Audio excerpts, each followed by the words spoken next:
The heat in Los Angeles doesn't leave when the sun goes down. It just settles into the pavement, rising up to choke you while you're stuck in traffic on the 405. It was a Thursday in September. I was 23, working as a mobile notary.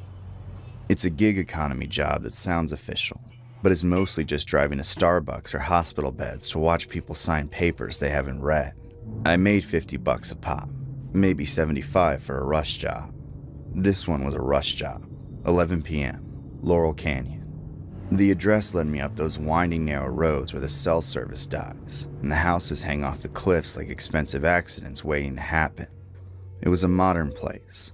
I parked my car next to a pristine vintage Mercedes. I remember checking my reflection in the rearview mirror, straightening my tie. I looked young, too young to be handling loan documents for a property worth $5 million. I grabbed my leather satchel, my shield, my badge of authority, and walked to the door. I buzzed and the door cracked open automatically. I knocked anyway. "Hello? Notary?" "In here," a woman's voice called out. I pushed the door open. A woman was sitting on a white boucle sofa. She was older than me, maybe early 30s. A man stood by the glass wall, his back to me, staring out at the city. Hi, I'm Leo, from 24 Hour Signings." The woman, who the paperwork identified as Mrs. Callister, smiled. "Leo, you look like a Leo. Doesn't he look like a Leo, Tom?" The man turned. He was handsome. He held a tumbler of dark liquid. He looked at me with an intensity that made the hair on my arm stand up. "He looks pathetic," Tom said. I have the loan modification documents," I said, my voice sounding thin in the big room. I moved toward the coffee table, trying to keep it professional. "If we can clear a space here, I can walk you through the signature points. It should only take about 20 minutes. 20 minutes? Mrs. Callister said. She stood up. She was taller than I expected. She walked toward me, not stopping until she was uncomfortably close.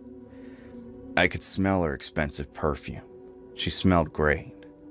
"What's the rush, Leo? Do you have a hot date?" No, ma'am. It's just late, you know?" "Don't call me ma'am. It makes me feel ancient. Call me Elise." "Okay, Elise, if we could just..." "Drink?" Tom asked. He was suddenly beside me. I hadn't heard him move across the thick rug. "No, thank you. I'm driving." "One drink won't kill you," Tom said. He pressed the cold glass against my hand. I didn't take it, so he just held it there, against my knuckles. The condensation ran down my skin. "Come on, it's a celebration. We're refinancing, saving a fortune. Don't be rude, Leo." I took the glass. I didn't drink it. I set it down on the coffee table, right next to where I was laying out the stack of papers. "I need your IDs," I said, uncapping my blue pen.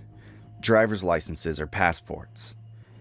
Elise sat back down, but she didn't look at the papers. She looked at my hands. "You have nice hands. Very delicate. Are you an artist?" "No, I'm a notary." "No, that's what you do," she said. "But what are you?" "I'm the guy who needs you to sign this deed of trust so I can go home," I said, trying to laugh it off. "He's pathetic, but he's got a spine, Elise. I told you." "We'll see," she said. IDs, please," I repeated. "I left my purse in the bedroom. Why don't you come get it?" Elise said. I can wait here." "I don't think you understand," Tom said. He moved behind the sofa, placing his hands on Elise's shoulders, his fingers digging into her skin. She didn't flinch. She leaned into it. "We pay for a service. We expect full service." "My service is witnessing signatures," I said. I started to put the papers back in my bag. "If you guys aren't ready, I can mark this as a non-signing and come back tomorrow." "You're not leaving," Tom said. It wasn't a shout. It was a statement of fact.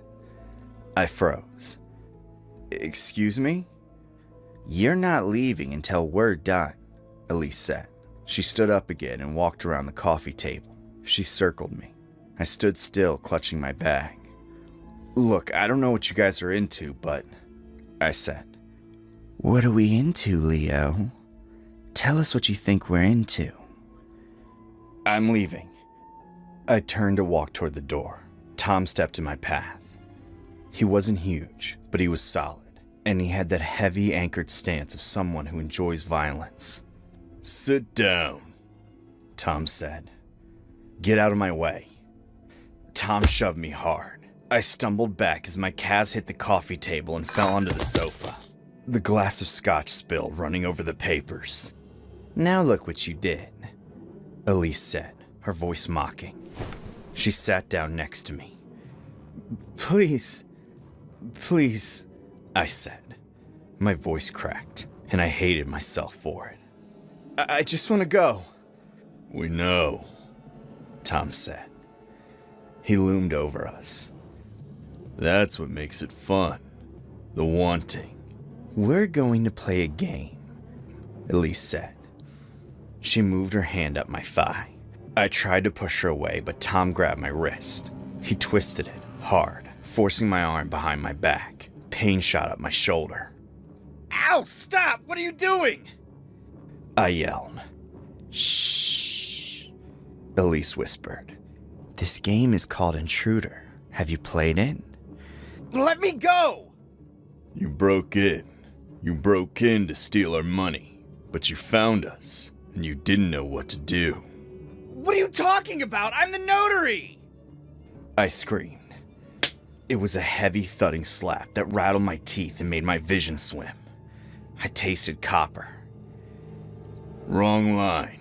You're the intruder. Say it." I gasped for air, my heart hammering against my ribs like a trapped bird. I looked at the door. It seemed miles away. We were high up in the hills, isolated. "Say it," Elise commanded. She grabbed my chin, forcing me to look at her. Her eyes were terrifying, vacant of empathy. "Say I'm the intruder." I'm the intruder," I whispered. "And what are you going to do to me, Mr. Intruder? Are you going to hurt me?" "No," I sobbed. "Yes, you are," Tom hissed. He tightened the grip on my wrist until I thought the bone would snap. "Tell her you're going to hurt her. Make her believe it." "I can't." "Do it or you don't leave this room," Tom said. He leaned down, his face inches from mine. I could see the broken veins in his nose. "I have a gun in the nightstand, Leo. If I shoot you right now, I tell the police you attacked my wife. You're young, broke, driving a car. Who do you think they'll believe? The wealthy couple in the hills or the crazy kid?" The horror of it washed over me. He was right. In that zip code, the narrative belonged to them. "Tell her," Tom ordered. I looked at Elise. She was waiting, breathless, her lips parted. She wasn't scared. She was aroused by the fear. My fear. They were feeding off it. I'm going to hurt you," I stammered. "Oh, really? How, Leo? Tell me how." I closed my eyes. Tears leaked down. I'm going to tie you up." "Yes, and then?" "And then I'm going to take what I want."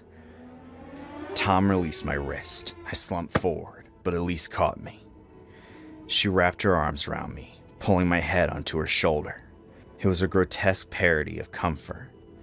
She ran her fingers through my hair. "Good boy," she whispered.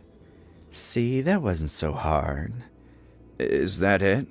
I asked, my voice muffled against her silk dress. "Can I go?"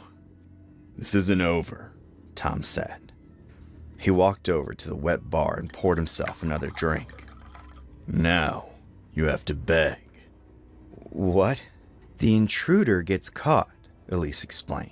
She pushed me back so she could look at me again. "The husband comes home, he catches you, and now you have to beg for your life." I looked at Tom. He was smiling. He clearly enjoyed this part the most, the power. Now get on your knees, Tom said. I hesitated. Knees! He roared, slamming his hand against the bar. I slid off the sofa onto the thick white rug. The wool scratched my knees. I clasped my hands together. I was shaking so hard I could barely keep myself upright. Please don't kill me. Convince me. You sound like you're reading a menu. Cry for me, Leo. I am crying. Mean it. Tell me about your life. Tell me why you deserve to exist. They were hollowing me out. They wanted my dignity, my history, my pathetic reality to serve as their evening entertainment. I have a mom. She's sick. I pay her rent. If I die, she goes to a home. Please, I just want to work. I'm nobody. I babbled. I told them about my student loans. I told them about the girl who broke up with me last month. I poured out every insecurity, every ounce of shame I carried, just to satisfy the glint in their eyes. Elise watched me with a small, satisfied smile. She was just watching, like she was watching a gripping documentary. When I finally ran out of words, when I was just heaving breaths and snot on their expensive rug, silence fell over the room. Tom finished his drink. He set the glass down. Cut, he said softly. The tension vanished from his shoulders. He rolled his neck. Elise stood up and smoothed her dress. That was visceral, she said. She looked at me, but the intensity was gone. Now she just looked at me like I was the pool boy. You have raw talent, Leo. I stayed on my knees, unable to process the shift. What? The documents, Tom said, pointing to the soggy mess on the table. They're ruined. Do you have spares? Yeah, in the car. Go get them, and wash your face. You look a mess, Tom said. I stared at them. They were resetting. They were going back to being the clients. The game was over. They had finished their meal. I stood up. My legs felt like water. I grabbed my bag. I need to go to my car, I said. Hurry back. I want to get this signed before midnight, Elise called out. I walked to the door. I didn't run. I couldn't. My body was in shock. I opened the heavy wooden door and stepped out into the humid night air. I walked to my car. I opened the door and got in. I locked it. I sat there for a moment, staring at the front door of the house. It was still open, a rectangle of warm light spilling onto the driveway. I started the engine. I didn't go back in with the spare papers. I put the car in reverse. As I backed down, I saw them. They were standing in the window, side by side. They were watching me leave. They didn't look angry. They looked content.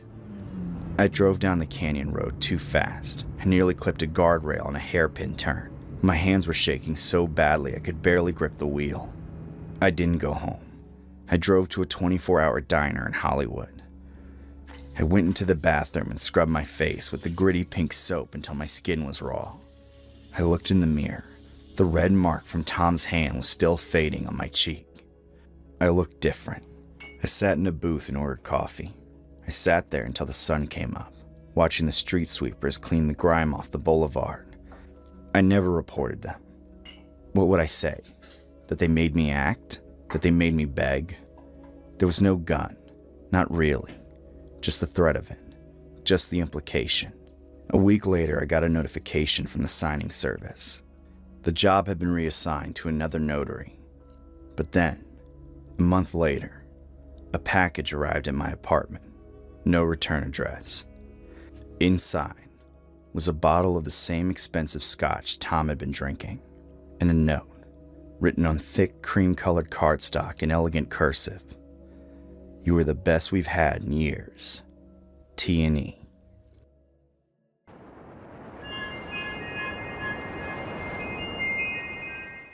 The last stop on our list was Berlin. My friend Emma and I had pressed pause on our 9-to-5 lives about 6 months earlier. We had been drifting through Europe since then, sightseeing, long walks, flirting with cute guys that we'd never see again. It was fun, but our savings were bleeding out fast, and reality was calling us back to California. We booked the cheapest hostel that we could find on the outskirts of Berlin. 2 beds in a 6-bed dorm. Neither of us cared. We just needed a place to sleep for 2 nights before our flight home. When we walked into the room, 3 beds were already taken. A Spanish couple whispered to each other in one corner, their backpacks tangled together. The last bed belonged to a woman sitting upright on her mattress, hands folded neatly in her lap. She was completely still. She looked middle-aged, thin, modestly dressed. Her face was pale, almost waxy, with deep shadows under her eyes. She wasn't scrolling on her phone or unpacking.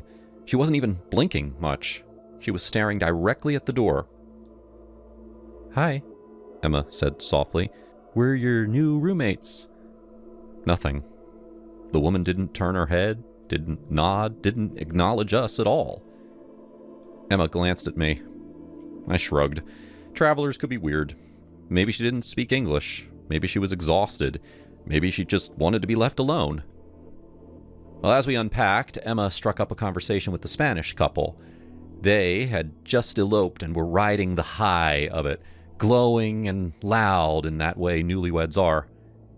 Before bed, Emma mentioned casually that the woman's name was Agatha. That's what the couple had said after she'd asked. That night, Agatha didn't sleep. I woke up several times for water, for the heat, for Emma's snoring. Each time, Agatha was sitting in the exact same position, eyes locked on the door. She didn't react when the couple came back late and crawled into bed. She didn't flinch when someone slammed a door down the hallway. She didn't move when Emma got up to use the bathroom. "Agatha?" I whispered once, unsure why I was even trying. No response. By morning, the Spanish couple packed up early and left with hugs and laughter. Agatha was still there, still silent, still watching the door. It wasn't until that afternoon, after the room emptied and the hallway went quiet, that she finally spoke. "You're American," she said suddenly. Her voice made me jump. "Yes," Emma replied. "California." Agatha exhaled, slow and shaky. "Good." She turned toward us for the first time. Up close, she looked worse. "I didn't tell you before because I couldn't. Too many ears." Emma and I exchanged a glance. "My ex-husband is looking for me. He wants my savings. Everything I have left." She told us she was German, born and raised, but had been moving hostels across Berlin for weeks. Her ex knew her habits, knew her old friends, knew where she banked. "He's violent, and desperate people don't scare easily." She lifted her eyes to the window, and that's when Emma stiffened. "Wait," she whispered. "Did you see that?" A shadow moved outside, slow, deliberate. Before either of us could react, a face appeared at the glass. A man, wild-eyed, unshaven, pressed his palm against the window and then smiled. Banging came next. The glass rattled violently. "Call the police!" I shouted. Agatha didn't scream. She reached into her bag and pulled out a gun.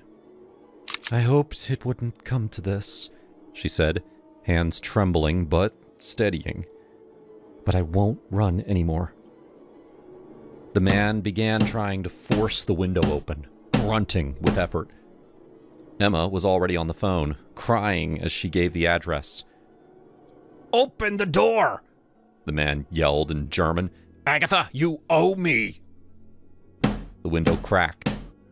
Then sirens. Red and blue lights flooded the room. The man froze, then tried to flee. He didn't make it far. We watched from the doorway as officers tackled him in the courtyard below. He lunged at one of them and was tased immediately, collapsing with a scream. The police took him away. They told us later that he had been stalking her for months. That night, none of us slept. The next morning, Emma and I hugged Agatha goodbye. Our flight was leaving. She thanked us over and over. We exchanged numbers. She told us she'd be okay now.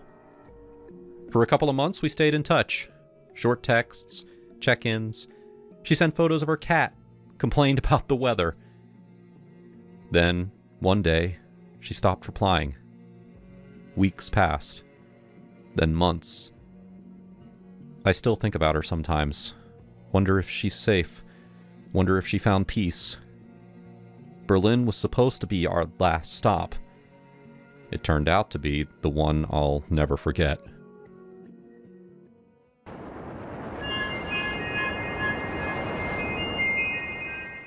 My name is Emma, and looking back, that whole mess with the washer still gives me chills.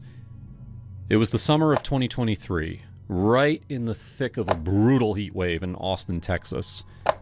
I'd been living in this cozy 2-bedroom apartment on the east side for about 3 years. Nothing fancy, but it had those precious washer and dryer hookups that made life a hell of a lot easier.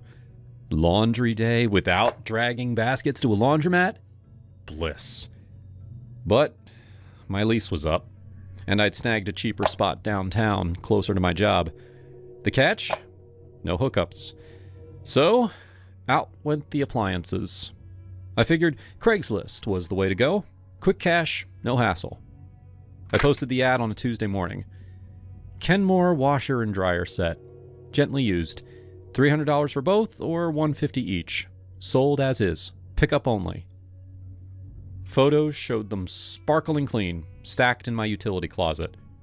Responses flooded in within hours. First up was the dryer guy. His text popped up around noon. "Hey, is the dryer still available?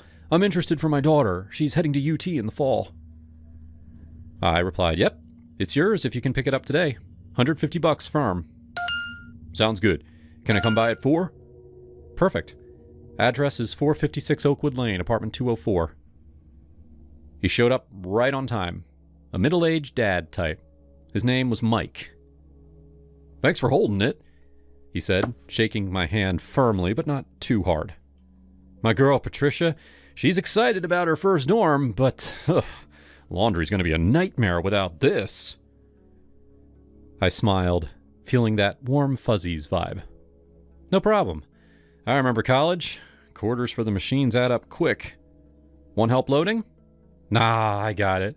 But if you could guide me to the closet?" We chatted as he maneuvered it out. He told me about Patricia majoring in biology, how proud he was. I shared a bit about my move, the excitement of a fresh start. He handed over the cash, crisp bills, and waved as he drove off. "Take care, Emma." "You too, Mike. Tell Patricia good luck." That was it. Smooth as butter. I pocketed the money and felt like a pro at this selling gig. The washer was a different beast. Later that afternoon, another text. "Washer still there? What's the lowest you'll go?" I haggled back. $150 is listed. It's in great shape. Works fine. $120? No, $150. Cash only. Fine. Can pick up tomorrow evening? We settled on 6 p.m. I didn't think much of it. Guy seemed straightforward, if a bit pushy. The next day dragged. I was packing the last boxes, sweating. Most of my stuff was already at the new place. A sleek studio with killer views, but yeah, no laundry setup. I'd been crashing on an air mattress back at the old apartment, using the Wi-Fi until the new one kicked in. It was lonely, echoing with emptiness, but I blasted podcasts to fill the silence. He was late. Showed up at 8:30 when the sun was dipping low. His truck pulled up. 4 guys piled out of it, all crammed in like sardines. Big dudes, muscular arms, work boots thudding on the pavement. The leader, I'll call him Rick, though he never gave me a name. "You're Emma?" he grunted, eyeing the door. "Yeah, washer's inside. You got the cash?" He nodded, but his eyes flicked around like he was sizing up more than the appliance. Let's see it first. I led them in, feeling a twinge of unease. The apartment was bare. Air mattress deflated in the corner, a lone lamp casting shadows. They inspected the washer, plugging it in, running a quick cycle. It hummed to life, no issues. All right, but 120. It's older than I thought. I crossed my arms. Ad said 150 and it's working. Take it or leave it. He grumbled, pulled out a wad of bills, counted them slowly like he was doing me a favor. Fine. Boys, load it up. They hauled it out, tilting it at this precarious 30-degree angle against the glass rack. No straps, just leaning there like it might slide off any second. I bit my tongue. None of my business now. Rick climbed back in the truck, the others squeezing in beside him. Thanks, he muttered, not meeting my eyes. Drive safe, I said, locking the door behind them. Relief washed over me. Done. But that night, around midnight, my phone buzzed. Unknown number. Washer ain't working. Leaking everywhere. Want my money back. My stomach dropped. I texted back, sold as is, like the ad said. It was fine when you left. You scammed me! I didn't. Maybe check how you transported it. Tilted like that could have messed it up. No response for a bit. Then...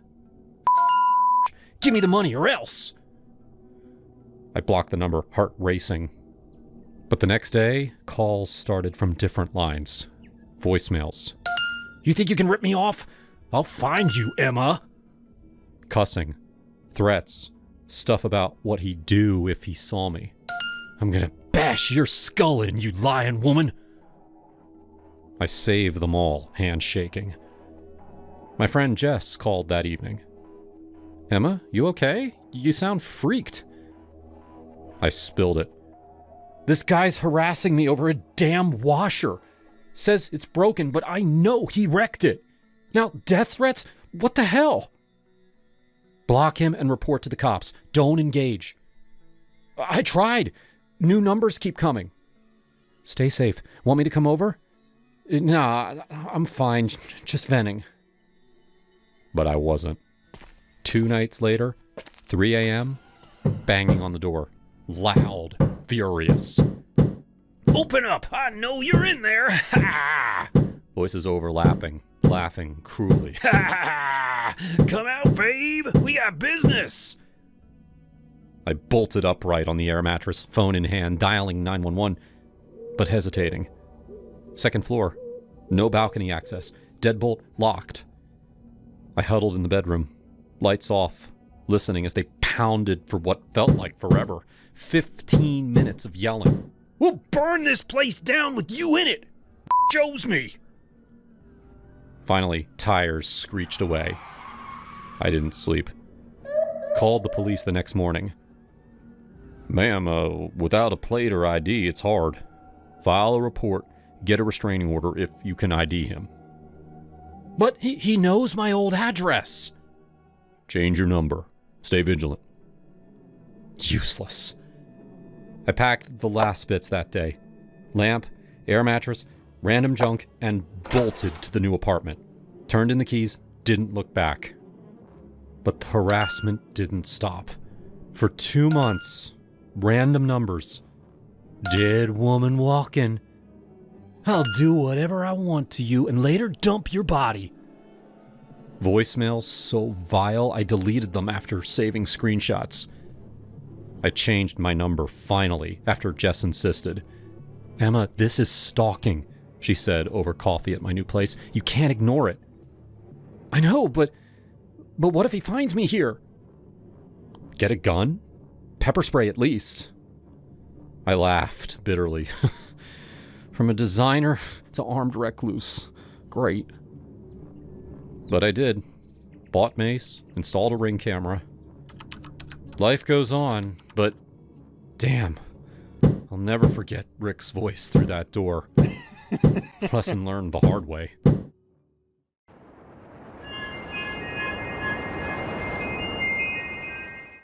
My name is Jessica.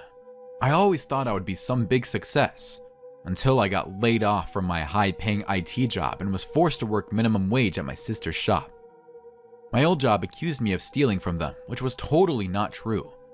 But they did everything they could to label me a liar and badmouth me to every other business in the city. I was blacklisted as a thief by every employer in town, so I had to ask my sister for help. Joan was 2 years younger than me, and she owned a boutique clothing shop near the university campus. Growing up, no one ever expected Joan to be the successful one. I was the sister who got good grades and worked all the time and had big plans for the future. Joan, meanwhile, was a party girl. The fact that I now had to work for her was really tough for me to accept, especially after how unfairly I was when I got fired from my old job. To make matters worse, Joan was a terrible boss. She paid me barely enough to live on and forced me to take extra shifts whenever her other employees called in sick.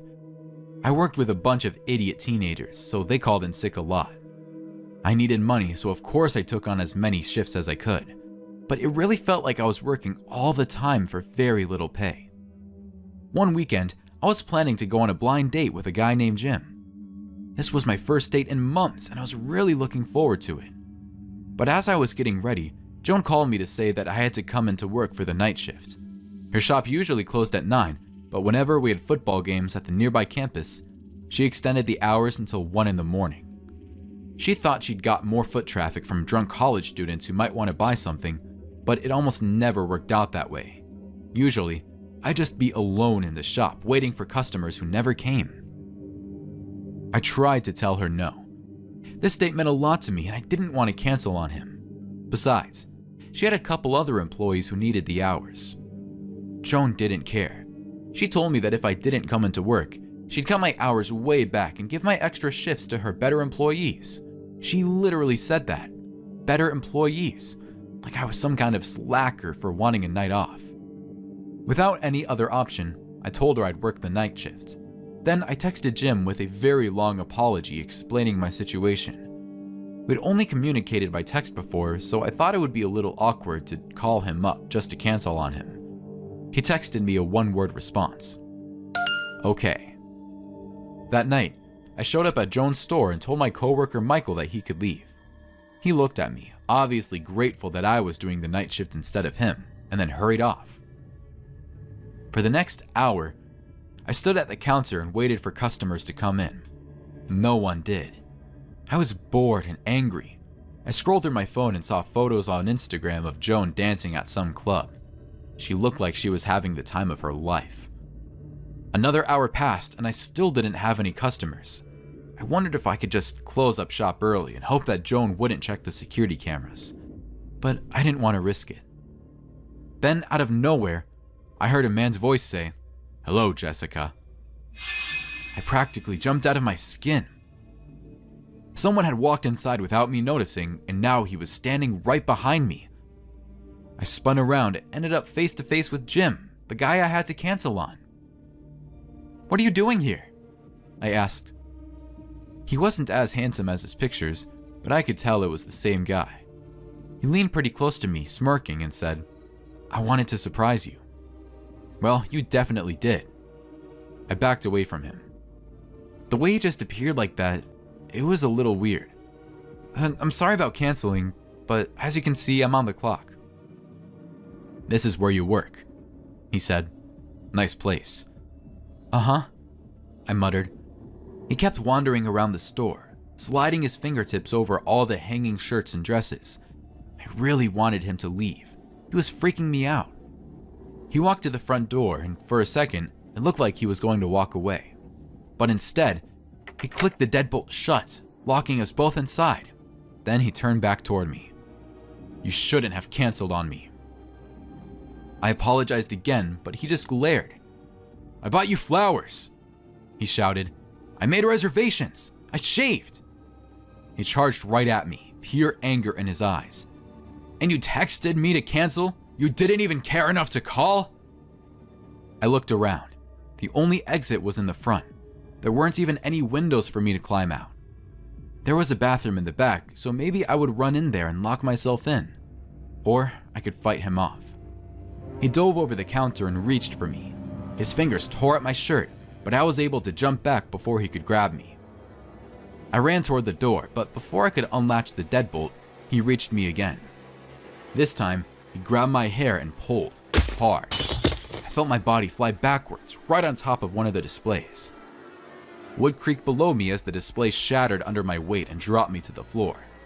Pain shot through my back as I landed on some kind of box hidden under the display. As Jim lumbered closer, I looked down at the box I'd landed on. It was a microwave-sized metal safe. Normally, it would be too heavy for me to pick up easily, but I was running on adrenaline. Plus, it was the only real weapon I had. Just as Jim reached me, I picked up the safe and smashed it into his face. Just one strike. He instantly fell to the ground, unconscious. As Jim lay bleeding on the ground, I looked down at the safe in my hands, grateful that it saved my life. That's when I noticed a logo on the bottom of the safe. It was the same logo as my old company. It took me a second to put all the pieces together until I realized. Joan had stole from my old job and blamed me for it. That's how I got fired. That's how she was able to afford her own business. My life was miserable and hers was fantastic because she'd blamed me for a crime she'd done. And I never would have found out if this psycho hadn't come after me. I called 911 and told them to come over. They'd see what happened on the security tape, and they'd also find the stolen safe that I'd used as a weapon. Thank God I'd been forced into working the night shift. That one crazy night changed my life forever.